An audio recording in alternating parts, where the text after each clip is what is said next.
Ribuan pendaki berhasil pulang dari Gunung Slamet, tapi sebagian dari jiwa mereka tertinggal selamanya di pos Samarantu.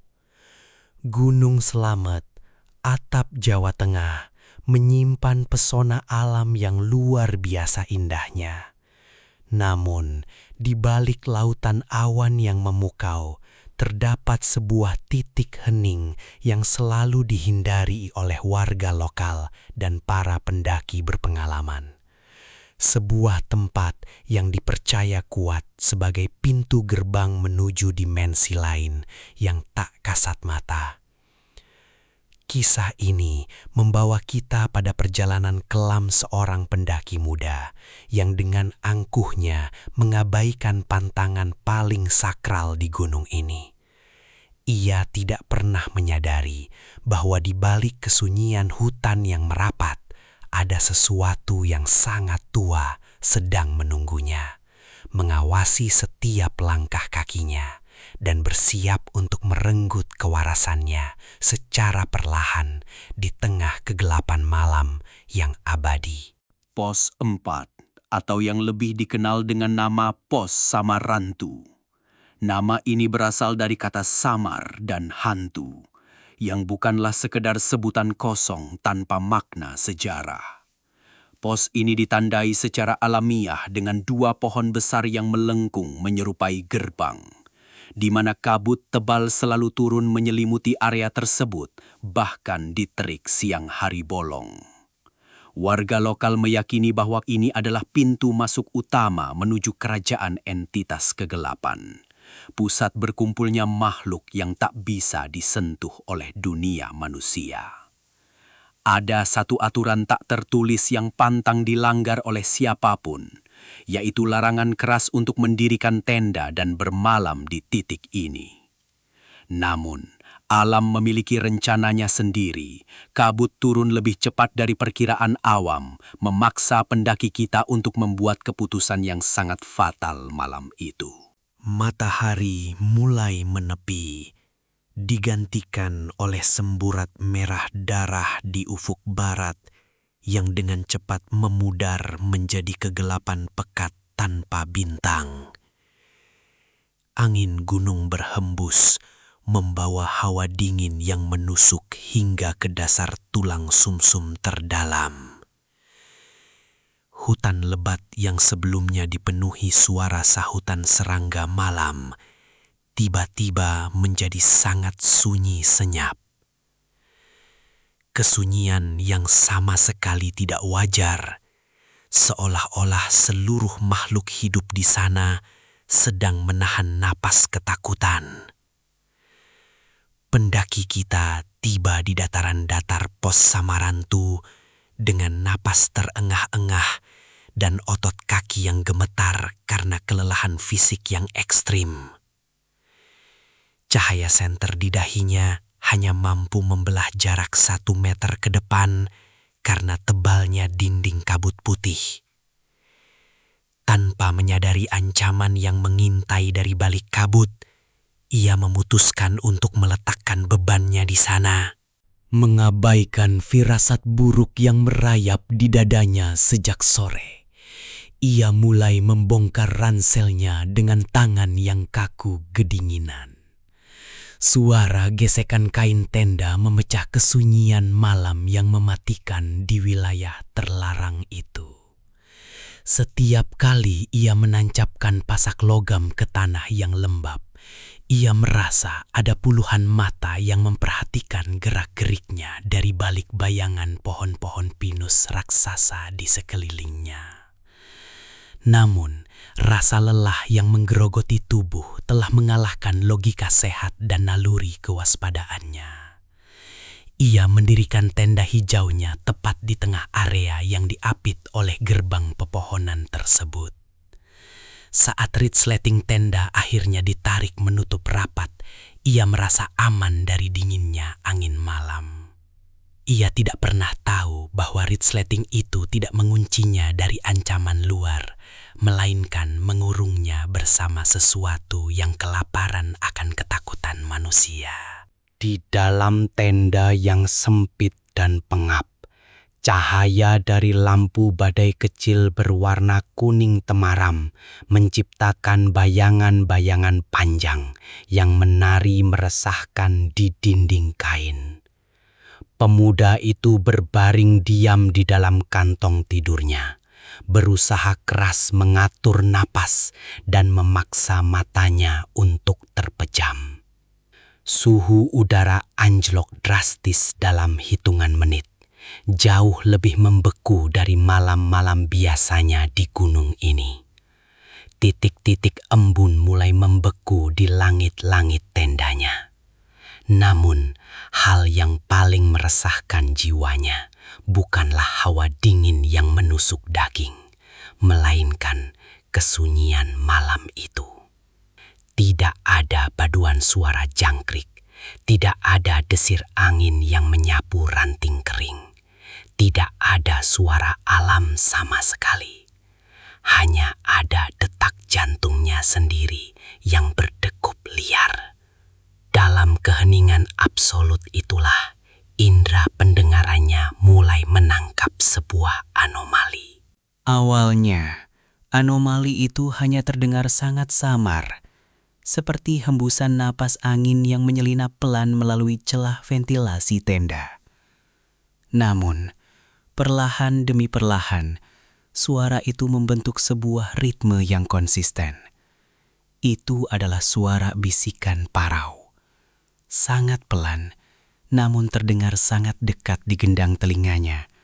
Seolah-olah sepasang bibir pucat tak kasat mata sedang berada tepat di sebelahnya. Bisikan itu menggunakan alunan bahasa kuno yang sama sekali tidak dipahaminya. Mendesis dengan nada rendah yang membuat seluruh bulu kuduknya berdiri serentak. Ia membuka matanya lebar-lebar dalam kegelapan. Sekujur tubuhnya kaku seperti batu. Nafasnya tertahan di ujung tenggorokan. Ia mencoba meyakinkan akal sehatnya bahwa itu hanyalah efek halusinasi akibat kelelahan fisik. Namun, bisikan itu menolak untuk pergi. Teror psikologis mulai mencengkeram akal sehatnya dengan cakar yang tak kasat mata. Satu bisikan parau kini membelah diri menjadi dua, lalu berkembang menjadi tiga, hingga akhirnya beralih wujud menjadi puluhan suara yang sedang bergumam serentak mengelilingi tenda kecilnya. Gumaman tumpang tindih itu terdengar menyerupai paduan suara dari kedalaman neraka, saling bersahutan, mengeluh putus asa, dan sesekali tertawa dengan nada yang sangat lirih dan menyayat hati. Sang pendaki menekan kedua telinganya dengan telapak tangannya sekuat tenaga, mencoba memblokir gelombang suara gaib itu dari kepalanya. Namun, usahanya sia-sia belaka, karena suara itu seakan tidak merambat dari udara di luar tenda, melainkan bergema langsung di dalam tengkoraknya, menghancurkan benteng pertahanan mentalnya sedikit demi sedikit. Tanpa peringatan, gumaman mengerikan yang menyiksa itu berhenti total. Kesunyian kembali mencekik ruangan selama beberapa detik yang terasa merentang layaknya keabadian. Kemudian, sebuah manuver teror yang jauh lebih kejam dimulai. Terdengar sebuah suara baru memecah keheningan malam. Sebuah suara yang meniru dengan sangat sempurna intonasi seorang wanita paruh baya yang lembut dan penuh kasih sayang. Suara itu memanggil namanya berulang kali, merintih memintanya untuk segera membukakan pintu tenda karena di luar terasa sangat dingin. Itu adalah manipulasi pendengaran gaib yang menyerupai persis suara ibunda tercintanya. Darahnya berdesir hebat seketika. Logikanya meronta, mengingatkan bahwa ibunya berada ratusan kilometer jauhnya di rumah yang aman. Namun ilusi itu terlalu nyata, membelah jiwanya antara realita dan tipu daya yang menyiksa. Udara di dalam tenda tiba-tiba merosot tajam menjadi suhu yang tidak dapat dijelaskan oleh nalar, menghembuskan kabut uap putih setiap kali ia membuang napas. Hawa dingin ekstrim ini terasa sangat tidak wajar. Tidak seperti cuaca pegunungan, melainkan persis seperti aura kematian pekat yang menyelimuti seluruh sudut ruangan. Suara ibunya yang tadi memanggil lembut kini berubah wujud menjadi tangisan pilu yang menyayat hati, merintih kesakitan dan memohon pertolongan, menciptakan siksaan mental yang nyaris menghancurkan otak pendaki malang ini. Kewarasannya mulai terkelupas habis. Ia meragukan keberadaannya sendiri, bertanya-tanya apakah ia masih hidup di atas gunung, atau apakah ia sebenarnya sudah mati terperangkap di alam penyiksaan abadi. Tangannya gemetar tak terkendali saat meraih gagang senternya. Tepat saat lingkaran cahaya senter menabrak dinding pintu tenda, suara tangisan manipulatif itu terhenti seketika. Menggantikan posisinya, sebuah siluet bayangan hitam legam dari sosok bertubuh teramat tinggi dan tidak proporsional muncul berdiri tegak tepat di depan pintu kanvas tendanya. Bayangan itu diam mematung menakutkan, dengan ujung kepalanya membungkuk menekan atap tenda. Perlahan-lahan, bayangan tangan yang panjang dengan jari-jari kurus bergerak, mulai menempel dan menyentuh kain tenda dari luar, menggeseknya secara berlahan dari atas ke bawah, menghasilkan suara gesekan tajam yang membuat jantung berhenti berdetak. Sesuatu yang sangat kelam di luar sana sedang menunggu dengan sabar. Menunggu pemuda itu menyerah pada rasa terornya dan membuka resleting tenda dengan tangannya sendiri. Sisa-sisa pertahanan akal sehatnya kini benar-benar telah berada di ujung jurang. Suara-suara bisikan gaib itu kembali merasuki telinganya, kali ini dengan nada yang sangat berkuasa dan memerintah. Membisikkan instruksi tak terbantahkan secara berulang-ulang ke dalam alam bawah sadarnya untuk segera melangkah keluar dan bergabung bersama mereka. Pandangan matanya mulai kabur dan kosong. Ada sebuah dorongan gaib yang teramat kuat, sebuah hipnotis mematikan yang memaksanya untuk mengangkat lengan tangannya sendiri. Jari-jarinya yang gemetar mulai bergerak merayap secara tidak sadar menuju kepinan logam resleting pintu. Ia telah kehilangan kendali penuh atas sistem motorik tubuhnya. Inilah cara kerja rahasia kelam pos Samarantu. Entitas itu tidak melukaimu secara fisik, melainkan merenggut pikiranmu perlahan-lahan. Dengan mengumpulkan kepingan terakhir kesadarannya dan energi kehidupan yang masih tersisa di nadinya, ia menggigit bibirnya sendiri hingga meneteskan darah hangat. Rasa sakit fisik yang tajam dan tiba-tiba itu berhasil menarik kesadarannya kembali ke dunia nyata, walau hanya untuk sepersekian detik. Ia menarik tangannya sekuat tenaga menjauhi pintu tenda, menjatuhkan dirinya ke tanah, dan meringkuk erat menutupi kepalanya dalam posisi janin. Ia menjerit dan menangis dalam hatinya, melawan dengan putus asa invasi gaib yang merobek-robek pikirannya.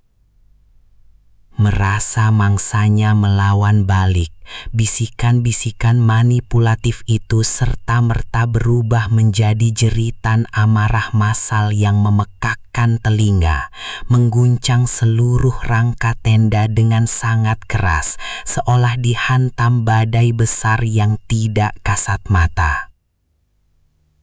Malam jahanam yang menyiksa itu terasa berjalan tanpa memiliki garis akhir. Namun pada akhirnya, pancaran cahaya matahari pagi mulai menembus sela-sela pepohonan pinus purba.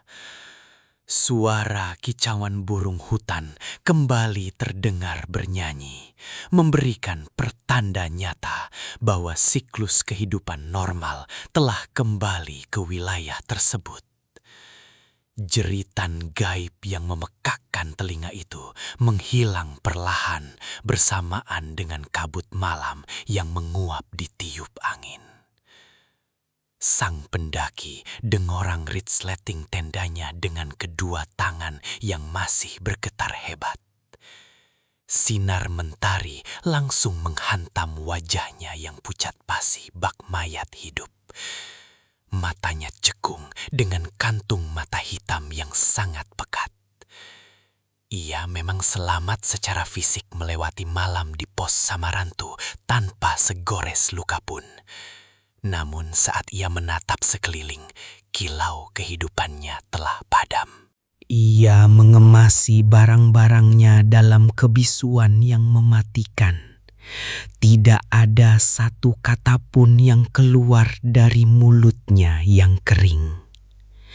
Ia memaksakan kaki-kakinya melangkah turun, melarikan diri dari teritori pos 4 tanpa berani menoleh sedikit pun ke belakang.